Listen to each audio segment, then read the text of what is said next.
আসসালামু আলাইকুম viewers, cooking সুবাই শাহানার পক্ষ থেকে আপনাদের জানাই স্বাগতম। এই বর্ষায় বিকেলবেলায় একটি ঝালঝাল পিঠা হলে মন্দ হয় না।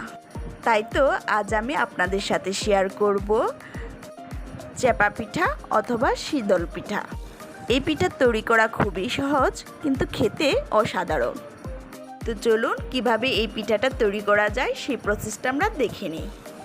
প্রথমে আমি হাফ কাপ রসুন কুচি আর নিয়েছি 1 কাপ পরিমাণ পেঁয়াজ কুচি আর নিয়েছি 8-10টি কাঁচামরিচ। আমি এখন এগুলোকে সেঁকে নেব।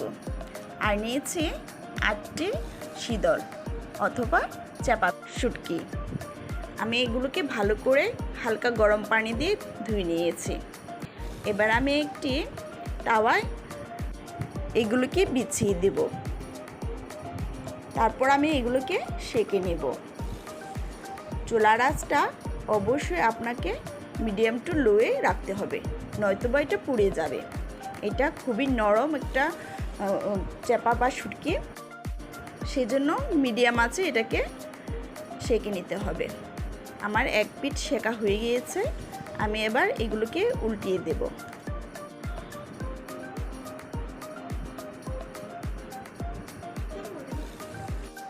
এভাবে একে একে সবগুলোকে উল্টিয়ে আমি ভালো করে এগুলোকে সেঁকে নেব।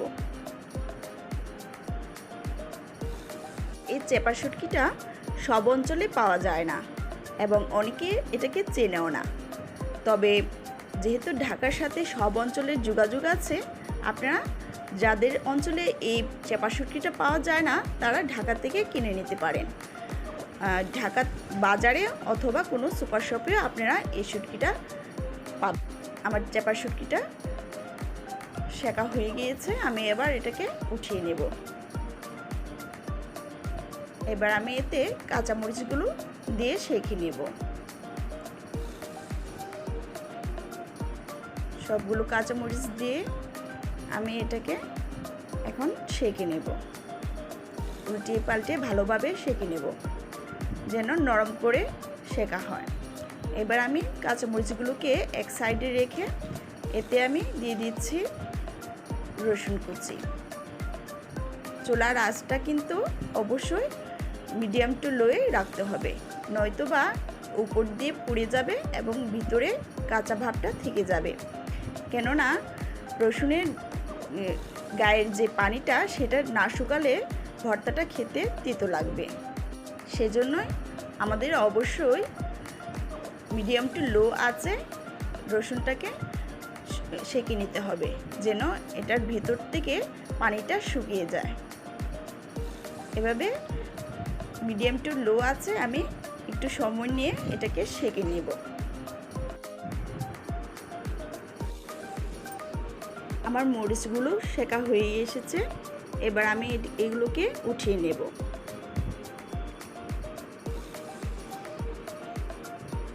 কাঁচামরিচগুলো আমি নরম করে সেঁকে নিয়েছি। এবার আমি রসুনগুলোকে ভালোভাবে উল্টিয়ে পাল্টিয়ে ভালোভাবে সেঁকে নিচ্ছি। আমার রসুনগুলো প্রায় হয়ে এসেছে। আপনারা দেখতে পাচ্ছেন এর কালারটা হালকা লালচে হয়ে এসেছে।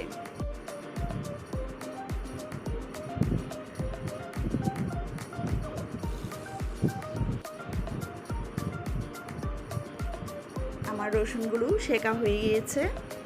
আমি এবার এগুলোকে উঠিয়ে নেব।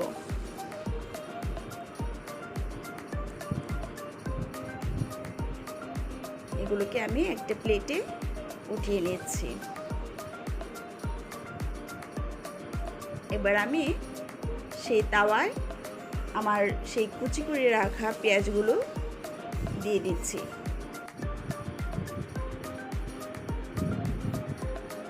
আমি সবগুলো পেঁয়াজ এভাবে ছড়িয়ে পাতলা করে বিছিয়ে দেব এবং সেই একই প্রসেসে পেঁয়াজগুলোকে সেঁকে নেব।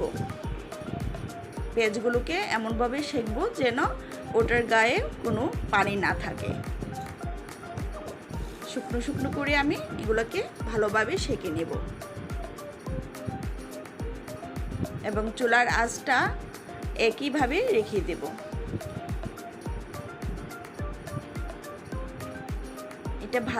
এগুলা ভাজতে একটু সময় লাগে, একটু ধৈর্য ধরে ভাজতে হবে।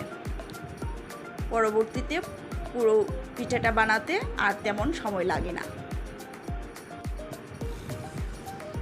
আমার পেঁয়াজটা প্রায় ভাজা হয়ে এসেছে, আমি এবার এগুলোকে উঠিয়ে নেব। আমি পেঁয়াজ বেটে নিয়েছি, রসুন বেটে নিয়েছি, আর চেপা শুটকিটাকে আমি বেটে নিয়েছি, আর কাঁচামরিচও আমি পাটায় বেটে নিয়েছি। পাটায় বেটে নিলে ভর্তাটার টেস্টটা একটু বেশি হয়, আমার কাছে বেশি মজা লাগে ভর্তাটা।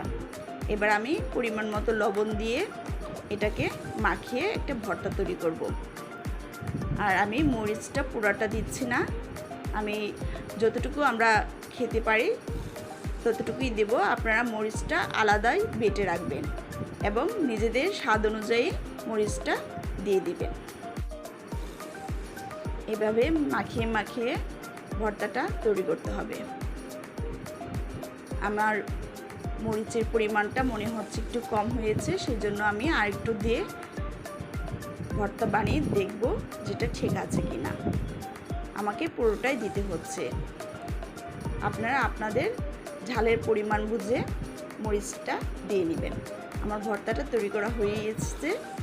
এবার আমি একটি প্যানে 4 কাপ পরিমাণ চালের গুঁড়ো দিয়ে দেব। চালের গুঁড়োটা আমি ভেজা চালের গুঁড়ো ভাঙিয়ে নিয়ে এসেছি, সেটাকে আমি একটু ঝরঝর করে ভেজে নেব।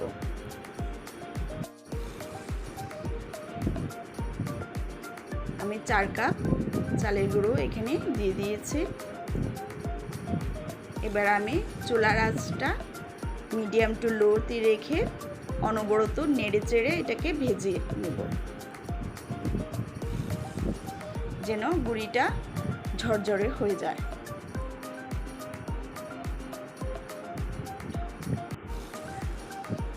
ভাজার সময় অবশ্যই বারে বারে নাড়াচাড়া করতে হবে, নয়তোবা এটা তলায় লেগে যেতে পারে। সেজন্য খেয়াল রাখতে হবে যেন ভালোভাবে নেড়েচেড়ে এটাকে ভাজতে হয়। আমি এটাকে লালচে করে ভাজবো না, জাস্ট একটু এটাকে ঝরঝর করে ভাজবো। আমার গুঁড়িটা ভাজা হয়ে এসেছে। এবার আমি এতে দিয়ে দিয়েছি পরিমাণ মতো লবণ। পরিমাণ মতো লবণ দিয়ে আমি একটু মাখিয়ে এবার পানি দিয়ে এটাকে একটা ডো তৈরি করব। যেহেতু আমার চালের গুঁড়োটা গরম, সেজন্য আমি হাত দিয়ে ডো তৈরি করব। সেজন্য আস্তে আস্তে ভালোভাবে মিশিয়ে একটা ডো তৈরি করে নিতে হবে। আমার ডো তৈরি করা হয়ে এসেছে। এবার আমি এখান থেকে অল্প একটু ডো নিয়ে 2 হাতের তালুতে এভাবে অল্প একটু নিয়ে আমি 2 হাতের তালুতে রেখে ঘুরিয়ে ঘুরিয়ে একটা বল তৈরি করব। আপনাদের বোঝার সুবিধার্থে আমি A to Z পুরোটা দেখানোর চেষ্টা করছি। এবার আমি মাঝখানে আঙ্গুল দিয়ে একটু পাতিলের মতো তৈরি করে নেব, আর এতে দিয়ে দিব সেই তৈরি করে রাখা ভর্তা। শুটকি মাছের ভর্তাটা আমি এটার ভিতরে এভাবে দিয়ে 4-5টা আমি হাত দিয়ে মুড়িয়ে দেব, যেন ভর্তাটা কোনোভাবেই বেরোতে না পারে, আর একটু বেরোলে কোনো সমস্যা নেই। এবার আমি এটাকে উল্টিয়ে 2 হাত দিয়ে চেপে চেপে একটা ছোট রুটির মতো তৈরি করব।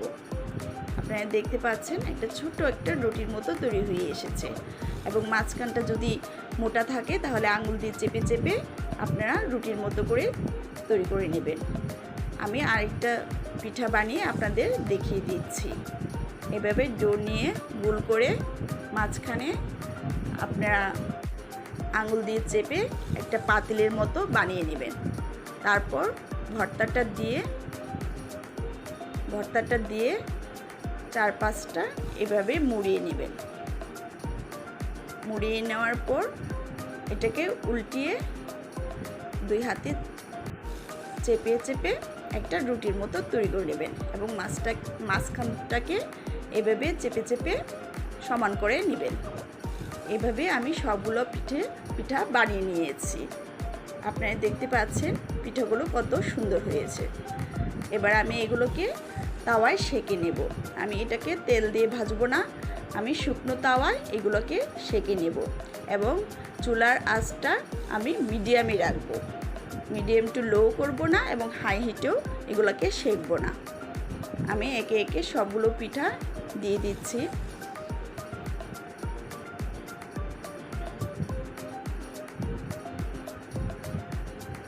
এভাবে হালকা করে ভেজে আপনারা ডিপ ফ্রিজে রেখে অনেক দিন পর্যন্ত খেতে পারবেন। পুরোপুরি না সেঁকে হালকা হালকা করে সেঁকে এটাকে ঠান্ডা করে আপনারা ডিপ ফ্রিজে রেখে অনেক দিন পর্যন্ত খেতে পারবেন। আর যখন খাবেন তখন মিডিয়াম আঁচে এগুলোকে সেঁকে আপনারা পিঠাটা তৈরি করে খেতে পারবেন। আপনারা দেখুন আমি পিঠাটা একটা ভেঙে দেখাচ্ছি।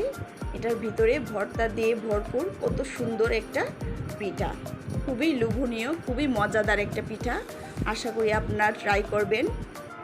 তো ভিউয়ার্স, আমার এই রেসিপিটি যদি আপনাদের ভালো লেগে থাকে তবে অবশ্যই লাইক, কমেন্ট এবং শেয়ার করতে ভুলবেন। আর আমার চ্যানেলে যারা নতুন তারা অবশ্যই আমার চ্যানেলটিকে সাবস্ক্রাইব করে পাশে থাকা বেল আইকনটিতে ক্লিক করে দেবেন। আজ এই পর্যন্তই, আল্লাহ হাফিজ।